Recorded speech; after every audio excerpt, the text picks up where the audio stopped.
Bonjour, nous sommes sur la télévision de la subconscience. Nous sommes le jeudi 12 février 2015 et je vais vous parler de la psychologie féminine, comme je le fais souvent, et notamment à la suite d'un entretien que j'ai eu avec une astrologue vénézuélienne qui m'a parlé de son rapport à l'astrologie et ça m'a paru assez typique. C'est-à-dire que les femmes dans leur subconscient justement, ont tendance, d'ailleurs donc presque instinctivement, sans vraiment en avoir conscience, en fait, ont tendance à penser que les choses ont déjà été réglées en amont. Et donc par conséquent qu'on ne va pas y revenir. Comme dirait un autre, on ne va pas réinventer la brouette. Et par conséquent, leur approche est déjà spécifique dès le départ. Il ne s'agit pas de reconsidérer l'astrologie, de la repenser, ou si on peut dire, on pourrait dire qu'elle la repense, mais elle la repense dans des cadres qui sont déjà instaurés et institués. C'est-à-dire elles vont garder, pour dire les choses de façon linguistique, elles vont garder le signifiant, elles vont garder l'enveloppe, elles vont garder la structure, et elles pourront éventuellement moduler des choses. C'est un peu comme quelqu'un qui lirait un poème ou qui interpréterait une sonate, il garde le poème, il garde la sonate de X ou Y, et puis il va y mettre un petit peu du sien. Voilà. C'est une conception assez humble finalement, où l'on se contente d'un petit apport supplémentaire personnel par rapport à quelque chose qui est déjà complètement instauré, et en plus, si on considère les milliers de gens qui utilisent ce genre de support, eh bien, le support est le même pour tout le monde et chacun va apporter sa petite touche, son petit grain de sel, mais relativement, ce sera la même chose finalement à grande échelle.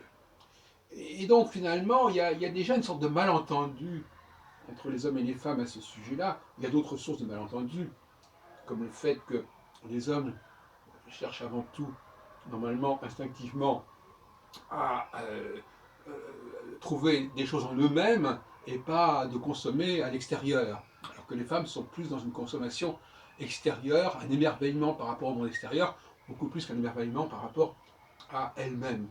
Ça, donc l'exigence de bonheur, la théorie du bonheur n'est pas la même chez les hommes et les femmes. Mais revenons à notre affaire.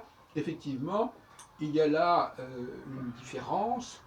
Les enjeux ne sont pas du tout les mêmes, pour dire les choses comme elles sont.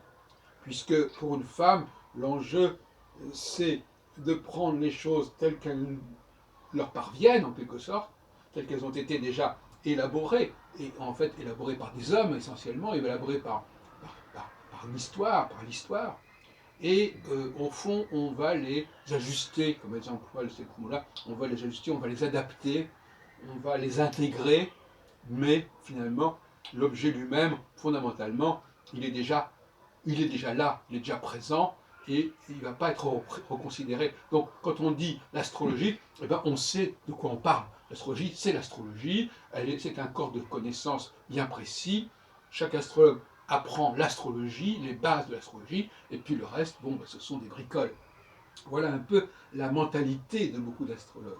Et puis, il y a quelques astrologues, au cours du XXe siècle, qui ont une approche plus masculine de l'astrologie et qui par conséquent reconsidèrent éventuellement certaines structures, repensent la façon de faire de l'astrologie, repensent même la forme de l'astrologie. Et ça fait partie, je pense que j'appartiens de plein droit à cette catégorie, puisque l'astrologie que je propose aujourd'hui, en 2015, est complètement différente de celle que j'ai apprise il y a bientôt 50 ans, 48 ans. Donc c'est cela la question.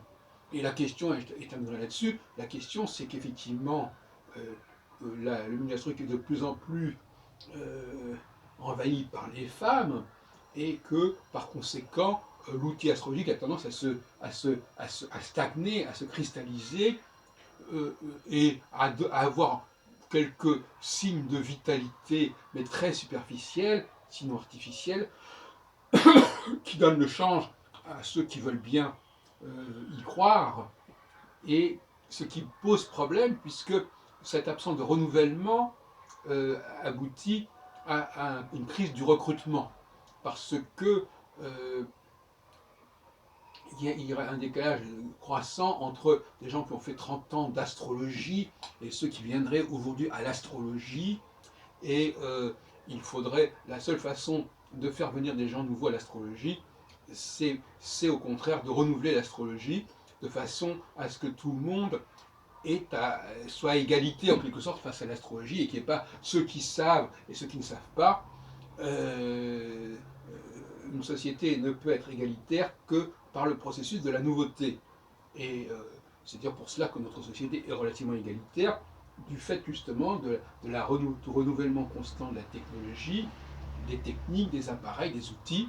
Et ça, c'est un élément essentiel. Imaginez que ce ne soit pas le cas, notre société serait beaucoup plus inégalitaire qu'elle ne l'est actuellement. Bon, maintenant, il ne faudrait pas non plus que les outils aillent au-delà de ce qu'ils peuvent apporter, qui constituent des prothèses et, et qui nous empêchent de voir aussi ce que nous avons en nous-mêmes, hein, et quelles sont les potentialités que nous avons en nous-mêmes. C'est un autre sujet, mais enfin, c'est quand même important de le signaler.